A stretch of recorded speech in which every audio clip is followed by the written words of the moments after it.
सब देशन में आला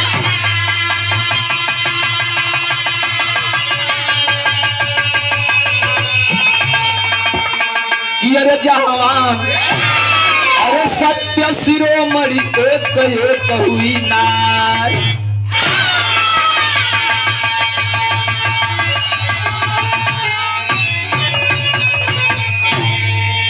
गौर करेंगे साथियों,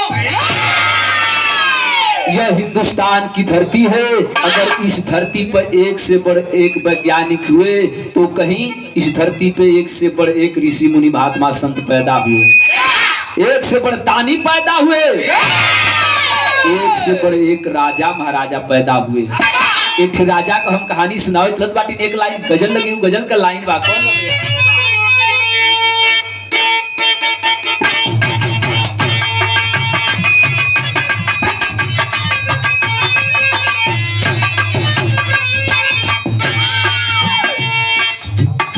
वह गीत बा क्यों मेहरारू अपनी दिल का हसरत बताओ लगा बरसात में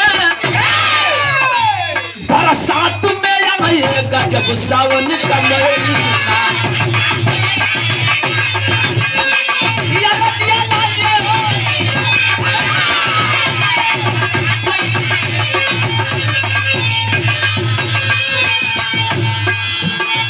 बरसात में आएगा जब सावन का महीना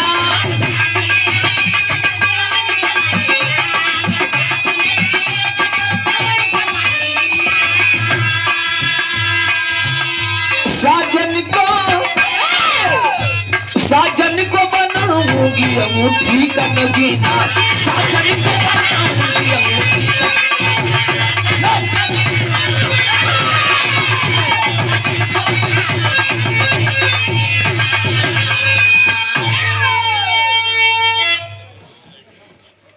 और पुनः सम्मान किए वार्ड नंबर 9 से आप जिला पंचायत के सदस्य बढ़ के भैया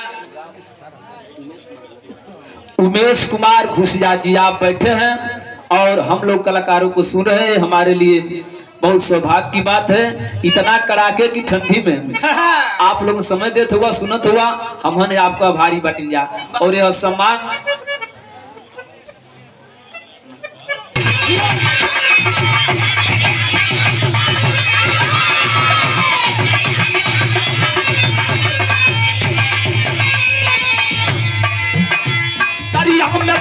बांध जो पानी को रोकिले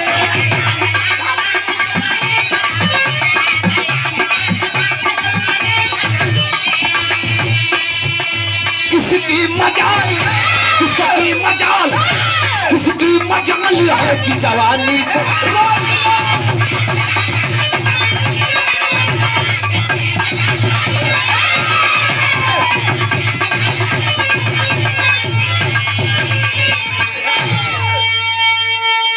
लोग बतावेला कि धन दौलत सब बस में बाम लेकिन जवानी बस में न आवत। यही के गुरुदेव कहे कि सास मोरी बस में ननद मोरी बस में जवानी नहीं बस में ए मोटर वाले जब जवानी आवेला तक कहीं न कहीं गलती हो ही जाले खुरकुचत चले ले जवानी केहू की बस में ना आवत राधे श्याम भैया राधे श्याम भैया खुरकुचत रहा नहीं तो जवानी खत्म। अरे तोहरा के का कहानी बा कैसन एक लाइन गीत लगल एक गीत के माता बहनी गावेली क्यों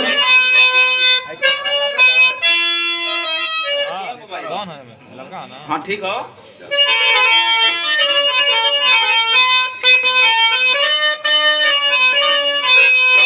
एक गांव में माता बहन गावेली तो माता बहन के गीत अपने आप में बड़ी मिसाल होले। अरे वाह गई है का कि अरे आवर कालिया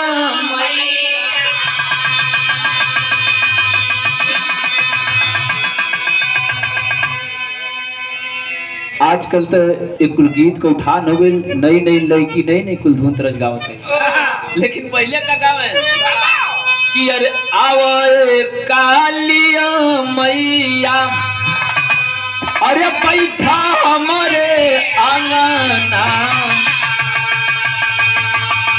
और के सतरंगिया चढ़ा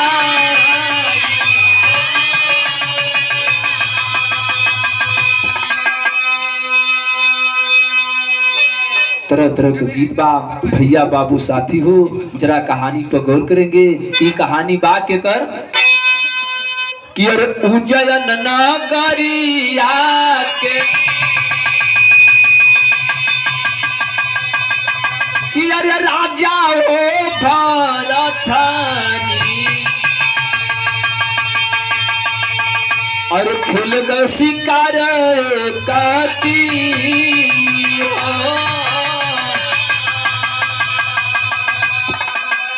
और वही टोड़ल माला बनवा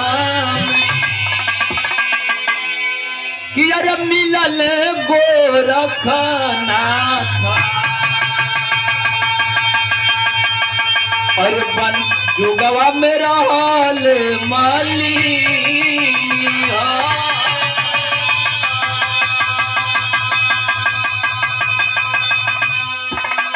भैया बाबू हो पहले बतिया समझ ले ताकि बिरहा समझले में कोनो दिक्कत न हुई। उज्जैन नगरी के राजा भरथरी के मन में एक बार उत्साह जगा कि मैं चलूं शिकार कर ले। राजा भरथरी धनुष बाण उठौलन और धनुषा बाण उठा के वही टोड़ल मल बनवा में चल दियलन। आ जब गईलन राजा भरथरी देखलन का देखलन बिरहा में एक लाइन गीत लगल।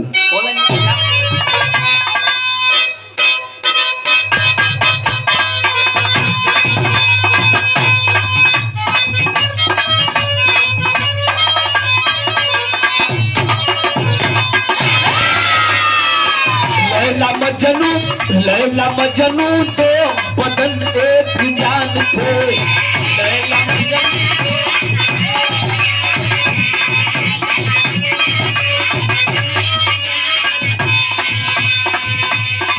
राजा भरथरी देखत हम वही जंगलवा में का देखलन जिस जगह संजीवनी का कुंड था।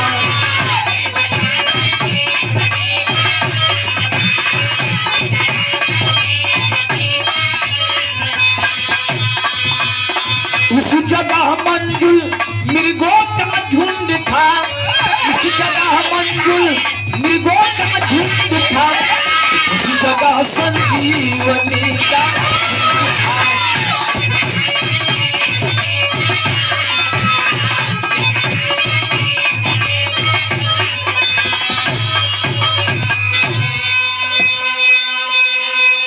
नजर पड़ल राजा भरथरी के देखलन एक ठे अमृत का कुंड बा, संजीवनी का कुंड बा।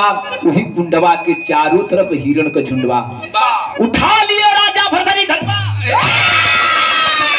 धनुषिया पर बाण चढ़ा के राजा भरथरी मरलन। जो हिरण का सरदार बा वही के बनवा लग गई। हाय राजा कही के अररा के सुखल पेड़ की तरह हिरणवा गिरल। जब गिरल हो बाबू जितने वन में बाबू पशु पक्षी थे झरझर हुए लगलन। राजा भरथरी के इतने से सबुरा भइल। राजा भरथरी कैलन का बिरहा में गीत लगल गया।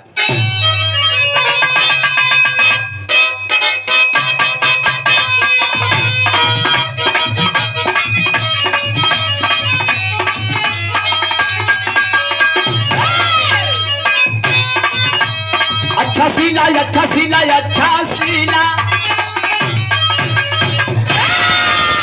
अच्छा सीला दिया तूने मेरे प्यार का। अच्छा सीला दिया तूने मेरे प्यार का। अरे यार नहीं लूट लिया घर यार का।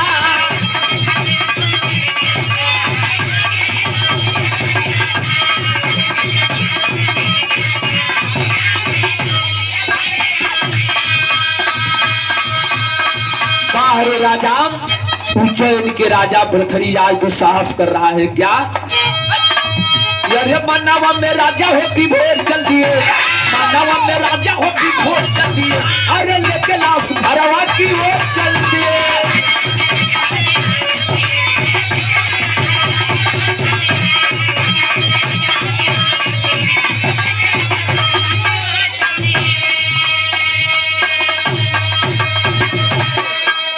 राजा भरथरी हिरणवा के कन्या पर उठौलन अपने उज्जैन नगरी की तरफ लेके जाए लगलन।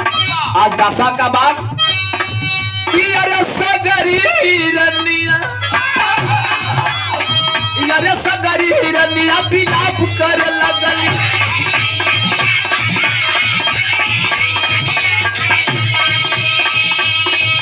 अरे पियावा के चाह में पियावा के चाह में सब या भरे लगे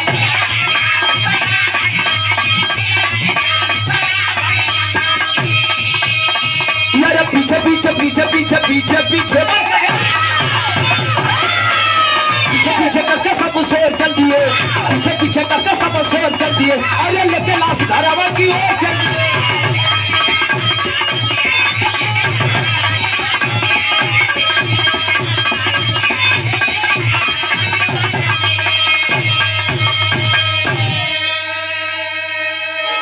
जब राजा भरथरी हिरण की सरदार के लेके जाए लगलन जितना जंगलवा में पशु पक्षी हुए सब राजा भरथरी के पिछवा पिछवा जाए लगलन बनवा में पिड़वन का पत्ता झरे लगल सन्नाटा छा गया अचानक वही टूरल मतलब बनवा में गुरु गोरखनाथ त्याग तपस्या में लीन बाटन और जब गुरु गोरखनाथ ध्यान लगाए रे आज ही जंगलवा में तर्रे का होतबा बनवा का गति का होतबा राजा भरथरी का कर्तव्य गुरु गोरखनाथ जी बाबू त्रिकालदर्शी थे गुरु गोरखनाथ देख लियलन आज जब देखलन तो एक लाइन गीत इहो लगल भैया कौन गीत बा बंदो भैया रुका जब सोनाडी के मेला में जीवा तो वहां का नचनिया गाई वहां का लवंडा गई यहाँ कुल हुरुका ले रहे हैं हुरुका पे गई है देखा उन्होंने लोग उनकी गौला में हमन की गौला में बड़ी मास्टर साहब भिन्नता है मुंशी जी लेकिन कोशिश होत बा गावेलन कैसे गावेलन मुंशी जी स्वर लिया ए हाँ ए हाँ ए हाँ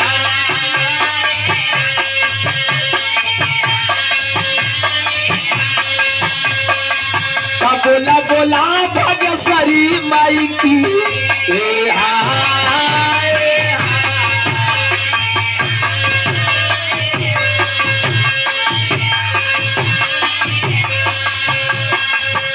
गजब गजब गीत गई है जब गावेलन तब उन लोग सिमरन करी है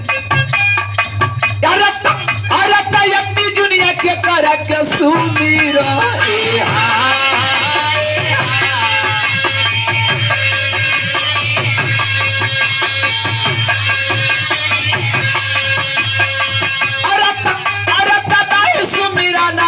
जूनिया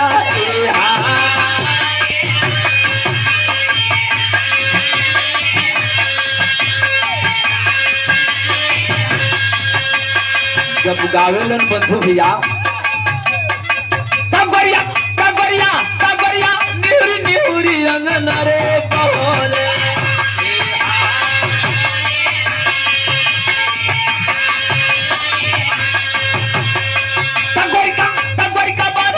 चरवा खुद दे जाए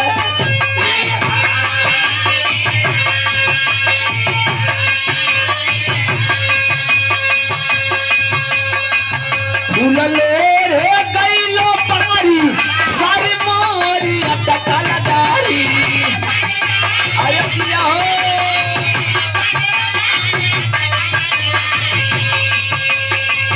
सारी मोरी अटकल दारी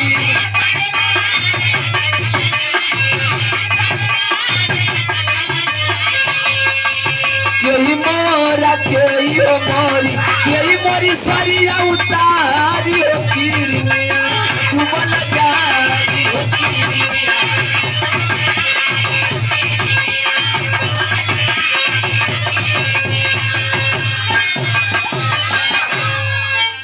तब ले के कह दी कि ए लवंडा तनी छपरैया गा देना छपरैया तो उ लोग यही लहजा में छपरैया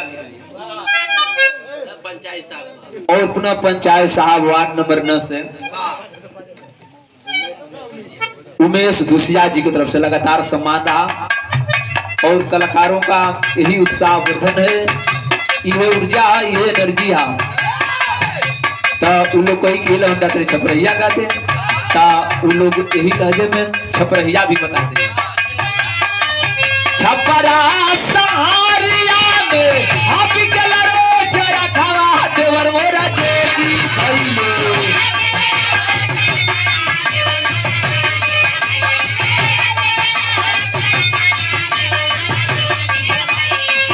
आहा बिकलरो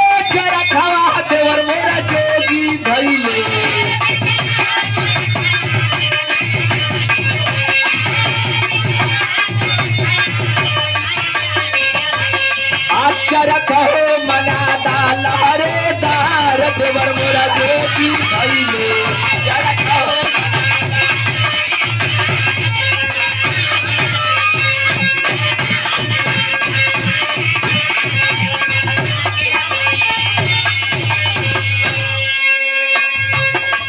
बड़ी कुल गावेलन लेकिन यहाँ के बतिया है छोड़ दाम यहाँ पर भाव बनल रहे भाव विचलित न हो।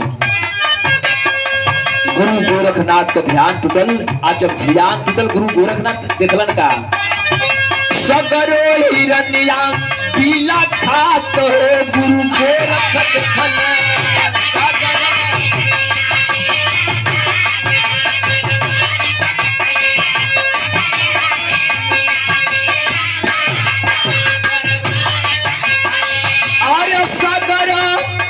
हिरनिया पीला खात हो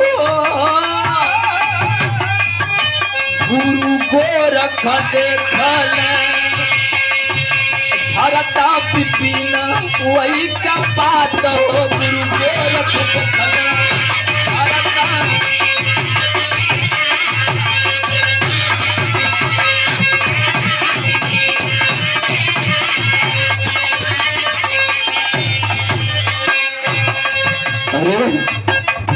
जब कोलाहल देखलन जंगल में का गुरु गोरखनाथ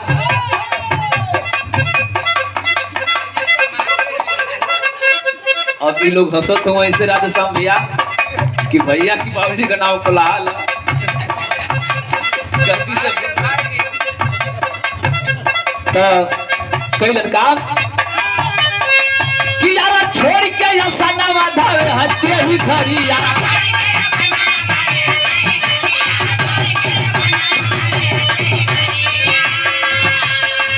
गुरु गोरखनाथ का ध्यान टूटा अपना सिंहासन छोड़ दिए आ कैलन का कि अरे छोड़ के ऐसा नवा धावे हत्या ही खरी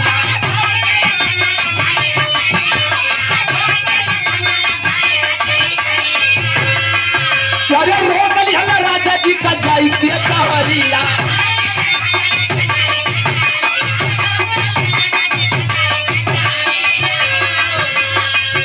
बोले है जुबनिया मधुरी पान हो गुरु गोरख देखल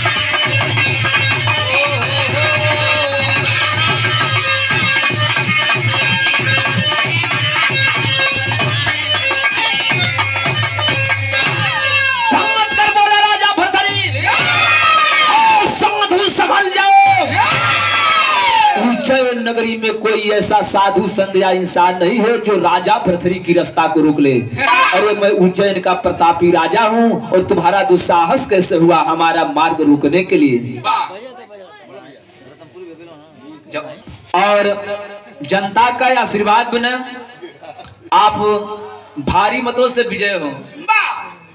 गुरु गोरखनाथ के बाबू शक्ति बाबू राजा भरथरी पैरवा छुड़वे न करे। राजा भरथरी के आगे गुरु गोरखनाथ विवश हो गए लाचार हो गए। कहलन अगर नहीं मानोगे तो जाओ अपनी रानी पिंगला से पूछ लो कि क्या तुम्हारी रानी पिंगला आदेश देगी जोगी बनने के लिए। गुरु गोरखनाथ से राजा भरथरी कहलन इतने बात बा। राजा भरथरी रानी पिंगला के गए और रानी पिंगला का पैरवा पकड़ लिया। पकड़ के कहलन माँ बाप रे बाप। जब रानी पिंगला माँ शब्द सुनती है बज्जर पर गए का भजन बिरहा में एक लाइन गीत लगल भैया।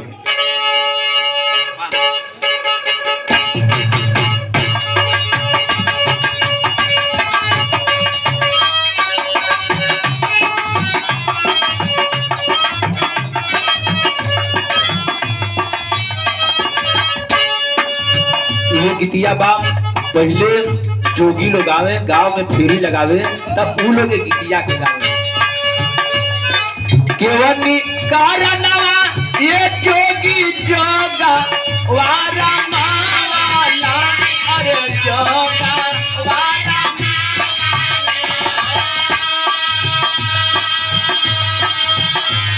केवन कारणवा भिखिया मांग लोरा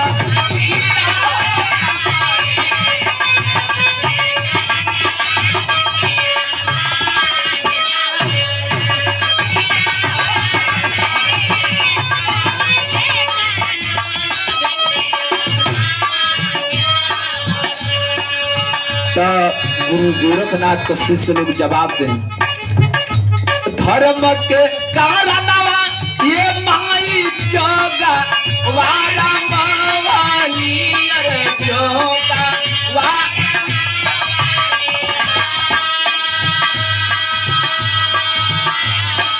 अरे किया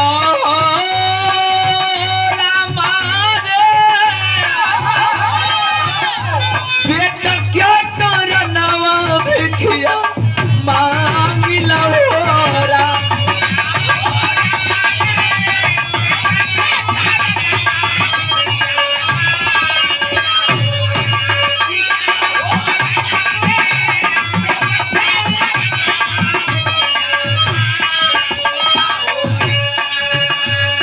राजा भरथरी रानी पिंगला का पैरवा पकड़ लिहलन, छोड़े के तैयार न होत बाटन।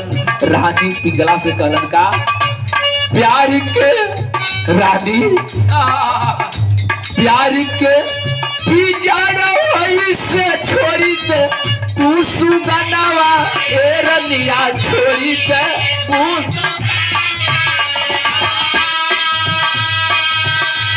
सतगुरु चरण में नैया लागल होरा।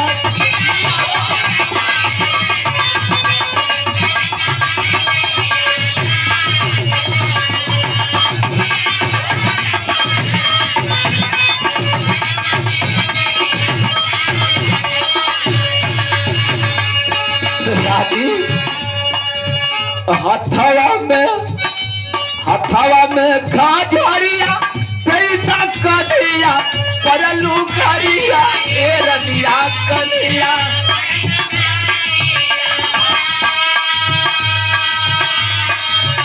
हथवा में खाजरिया पैदा कनिया परलू करिया रे कनिया परलू अरे किया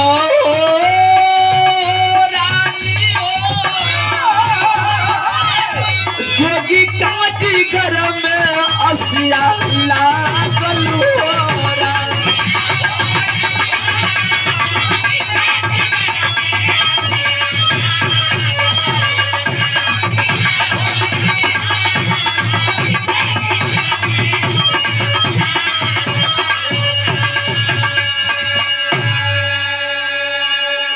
रानी पिंगला राजा भरथरी को लगी समझाने।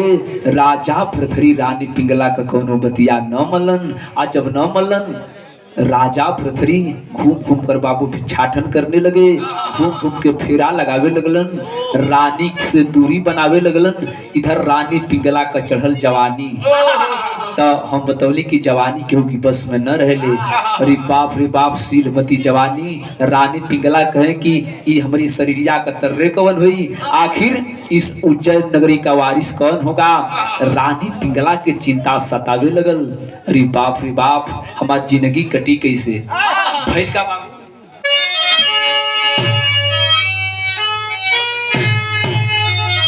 यार पिंगला का प्यार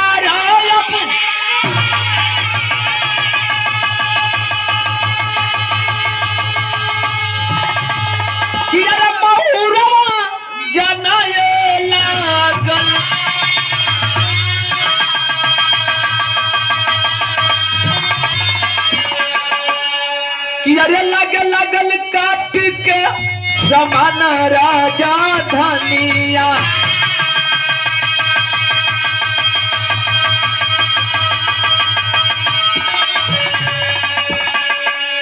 रानी पिंगला केवल मात्र ससिया चले इतने जीवन रहे, पूरा महलिया काटे धावे। अरे बाप रानी पिंगला कैसे दुख यापन कहे। फिर एक दिन राजा भरथरी कैलन का कि एक दिन शिकारी खेलन आ गए राजा बनावा में।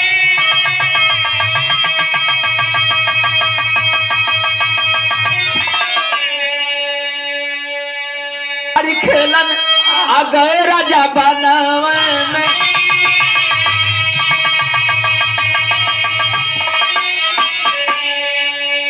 अरे प्यारी के परीक्षा खातिर मांगे ले निशानिया।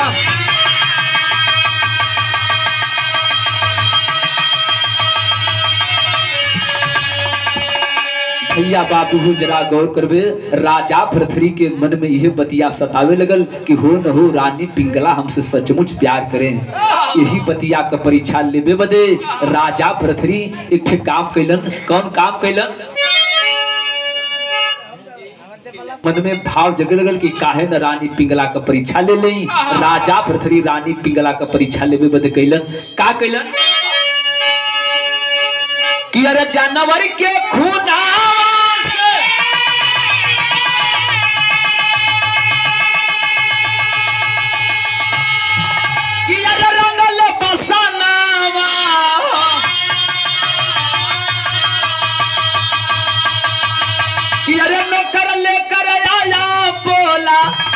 रानी से बचनिया।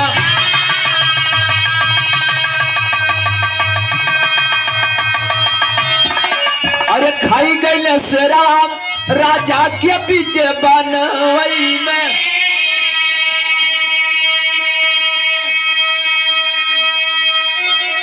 और पुनः दूसरे बार आप वही राजा के पीछे बनवई में।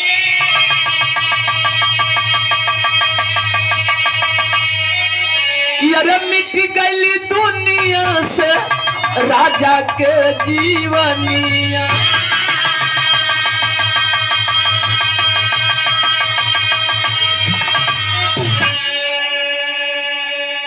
बिरहा सुनने वाले साथी गौर करबा, जब राजा का मंत्री जानवर के लहू में राजा का वस्त्र लपेट कर रानी पिंगला के सामने गया, थरथरा गई रानी पिंगला। अरे मंत्री, ये तो हमारे राजा का पोशाक है, हमारा राजा बाटन कहवा। मंत्री बताने लगा कि ये रानी पिंगला, बताने में बड़ा कलेजा मुंह को आ जा रहा है। राजा भरथरी शिकार खेले गईलन, आज जब एदा पारी शिकार खेले गईलन, हिंसक जानवर राजा भरथरी का वध कर दिया। अरे बाप रे बाप, जब रानी पिंगला ये बतिया सुनी, थरथरा गई रानी पिंगला। कैसो कैसो तो जिंदगी कटत रहे, राजा का वियोग सतावत रहे, लेकिन जब रजे दुनिया में ना पटन तो हम इस जिंदगी जी के करब का। रानी पिंगला सोच गई, का सोचली। और पुनः आप बड़के भैया कुंज यादव, आप जो आत्मा हम लोग के बीच न बा, आदरणीय परम श्रद्धेय रामावतार चचा आपके ये नाती हैं, उस आत्मा के शांति के लिए आप बड़के भैया कुंज यादव जी की तरफ से फलिका बिरहा में रानी सोचे लगली का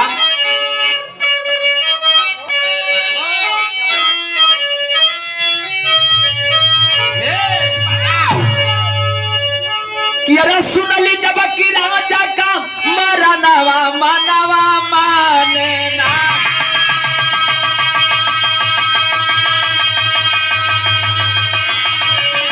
रोवे पिंगला सुभरी नया नवा मनवा माने ना।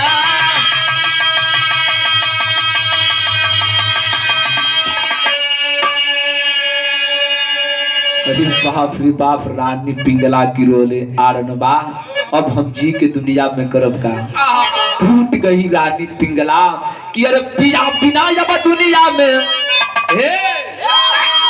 पिया बिना जब दुनिया में हम कैसे जीवन बिताइब।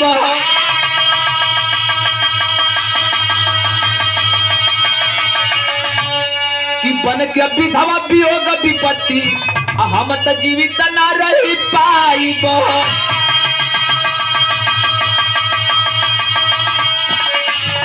कि अरे किला से कूद के अत्यज दिहली परनवा मनवा माने ना।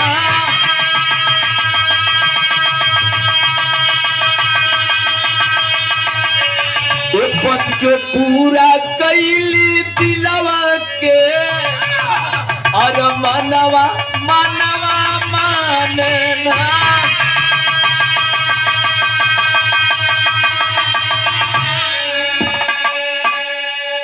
भैया बाबू हो गौर करबा, रानी पिंगला महलिया के दम उपरा तल्ला पर चढ़ली और वहीं पर से कूद गई। और जब रानी पिंगला कूदली, परिणाम स्वरूप बाबू रानी पिंगला के प्राण पसेरू निसर गए। हाहाकार मच गया, चारों तरफ गिरे रानी पिंगला छत पर से कूदली। रानी पिंगला ये दुनिया में न बाटी। धीरे धीरे धीरे शोर बढ़त बढ़त बढ़त वही बनवा में गई। जो ने बनवा में राजा भरथरी परीक्षा लेने बदल। जब राजा भरथरी सुनलन, अरे ये तो मैंने अनर्थ कर दिया, हम तो रानी से परीक्षा ले रहली आ सचमुच रानी अपन जन्मे दे दिली। राजा भरथरी का आज हालत का बा, बिरहा में अल्लाह लगल भैया।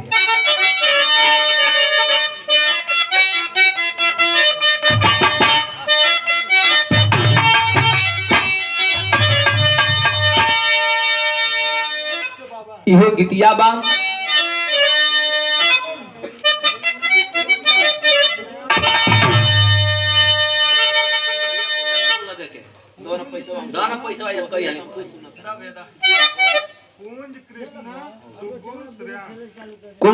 कुंज कृष्णा गुड्डू श्रेयांश, आप उस आत्मा के आप डुग्गू, आपकी तरफ से उस आत्मा के शांति के लिए बहुत से रुपयों का सम्मान।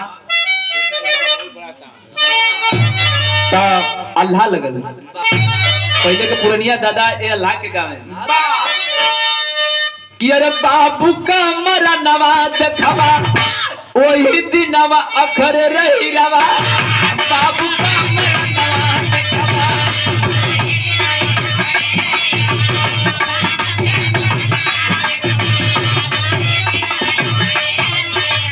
अकेली दिन दुआरी पर याद कर जाता। कहीं दिन दुआरी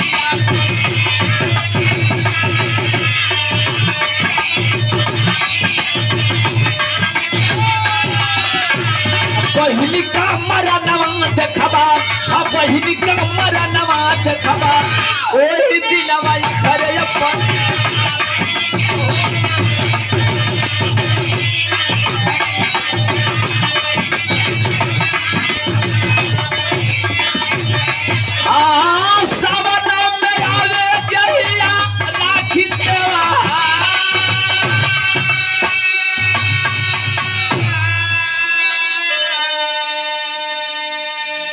और बड़के भैया जवाहिर भैया बीडीसी के आप प्रत्याशी हैं, और आप बड़के भैया मनोज यादव, आप उस चाचा के भतीजा जी, आपकी तरफ से शानदार सम्मान उस आत्मा के शांति के लिए। तरह तरह के लोग सवाल जवाब भी करे ना, तो यही में सवाल करेगा कि अरे कवन चिड़ैया बिनटा या नवे उड़े गई।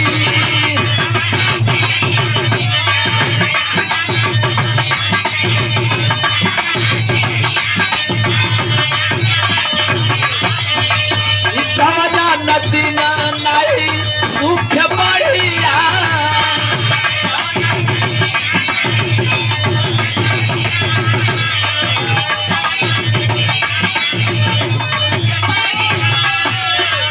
ये मन भारत सिया पर अब दसवे में खाई रह गई।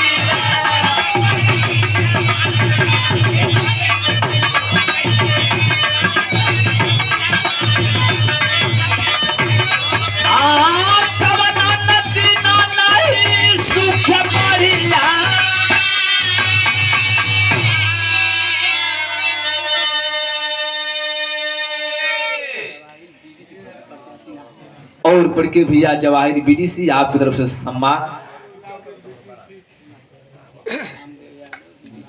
और बड़के भैया शामदेव यादव बीडीसी खिल्ला आपकी तरफ से। तो ये लोग जवाब कर दे कि प्राण चिड़ैया बिंडनवा को उड़ गई, नैन नदी नहीं सूखे बढ़ियाए, लाखन परदेसिया परदेसवा में तड़पे, चंपा तिरियवा से जिया पर मुरझाए। लेकिन भैया अरे पिंगला गुजरिया भटके बन के गुजरिया ये बाबू।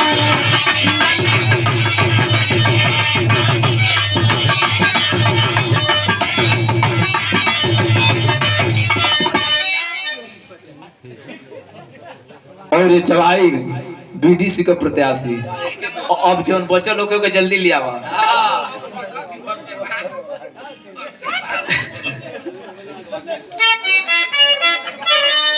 कम मुंह देता ना लगता यार पिंगला गुजरिया बग राजा भय बमरिया ये कौन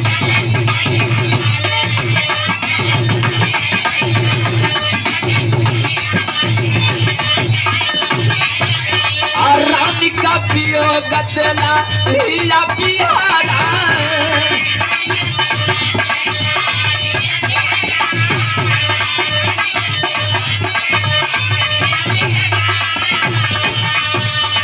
पिंगला के नामावा के पिंगला के नामावा के करता रखा बिता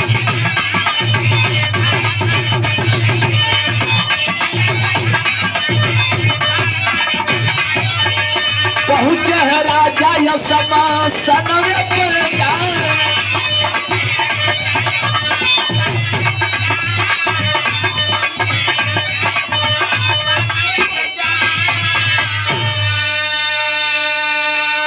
अरे बाप रे बाप राजा पृथ्वी का पागल सरी के हाल हाय रानी हाय पिंगला का राजा पृथ्वी रात दिन चाप करे इतने न दिनवा भर राजा पृथ्वी पगलन की मतिन घूमे आज जब रात होखे रानी पिंगला के जहाँ लसिया जरावल बा वही स्मशान घटिया पर जाके रखिया राजा पृथ्वी बिटरन रात भर भाबू राजा पृथ्वी राख बिट रहे जब सुबेर होके फिर राजा पृथ्वी अपने राज्य उज्जैन के नगर चल दिया करते थे यह रोज का काम रहल दिनचर्या रहल राजा पृथ्वी का एक दिन सुबह ही भइल का भइल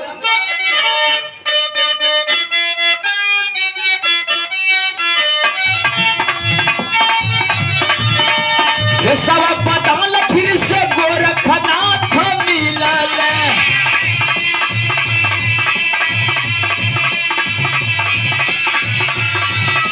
मटिया के पास खातिर रोवे पीला खाए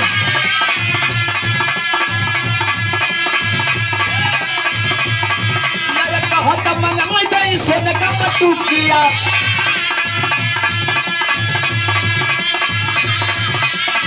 यार कहे गोरखनाथ हमके उहे चाहिए भाई यार कहे राजा तुझा बात फिर नहीं जुड़ी है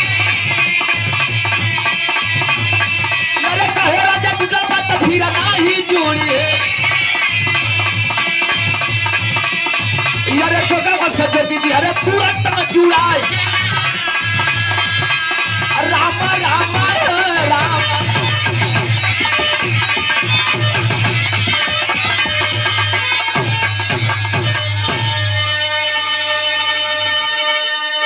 गौर करेगा साथियों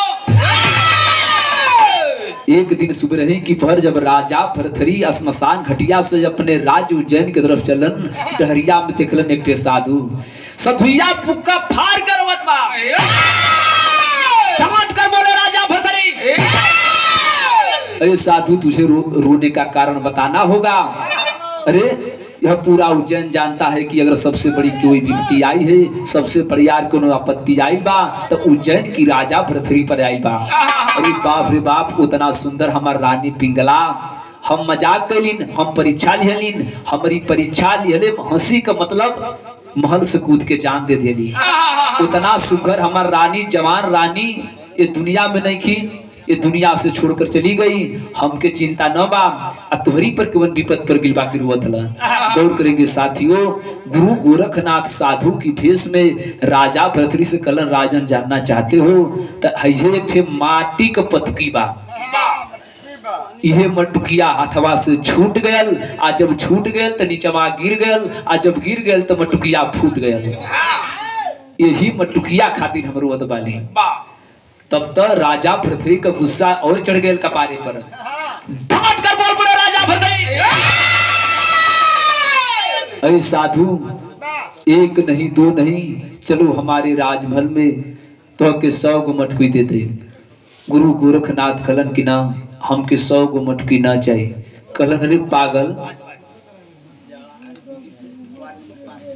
जवाहर भैया बीडीसी कलन की मटकिए का बात बना उज्जैन नगरी में चला हम तो के सोना का मटकी दे दे गुरु गोरखनाथ के चेहरा पर तो उनको रौनके नहीं डांट कर बोले गुरु गोरखनाथ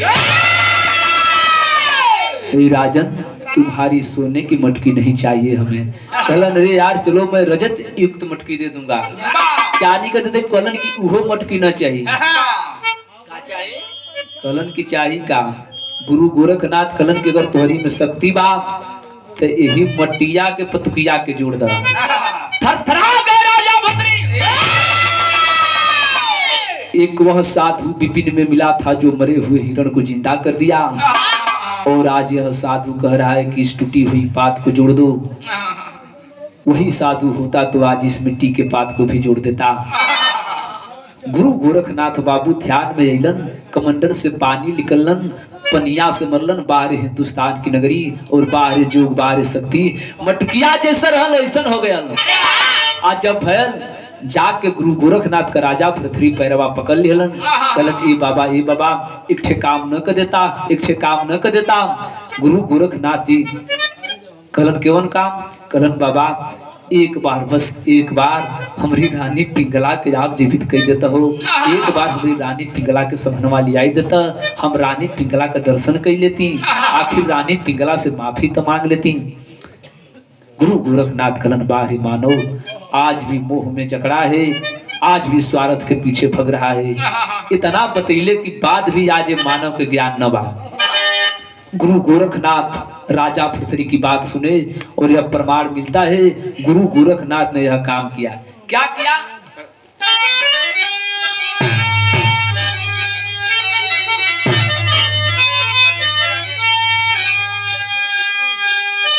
आदि शक्ति पिंगला अरे बनायत ही घरी गिरले गुरु के चरण में पियोगी भरथरी।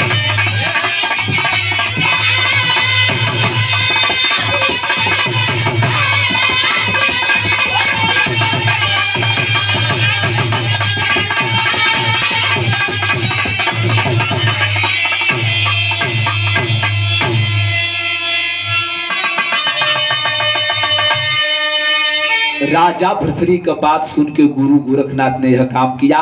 यह प्रमाण मिलता है कि एक नहीं दो नहीं बल्कि 101 रानी पिंगला बनाए और कहे कि राजन कि कौन पिंगला है तेरी बस कर ली जय पहचान।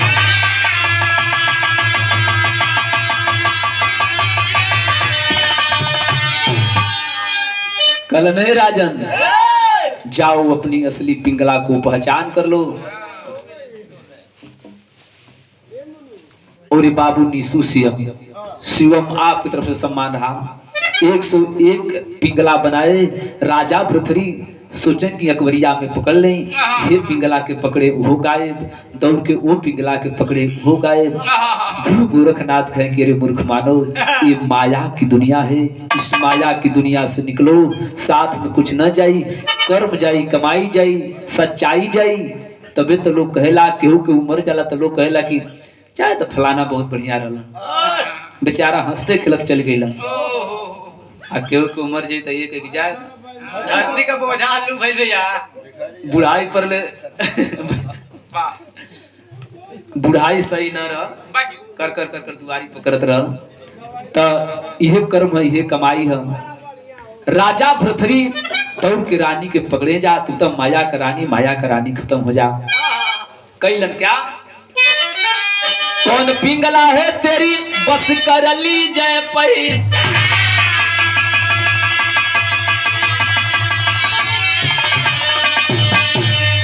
कि चरण में गिर गए गुरु की, टूट गया अभिमान, भैले गुरु के चरण यहाँ पियोगी भरथरी।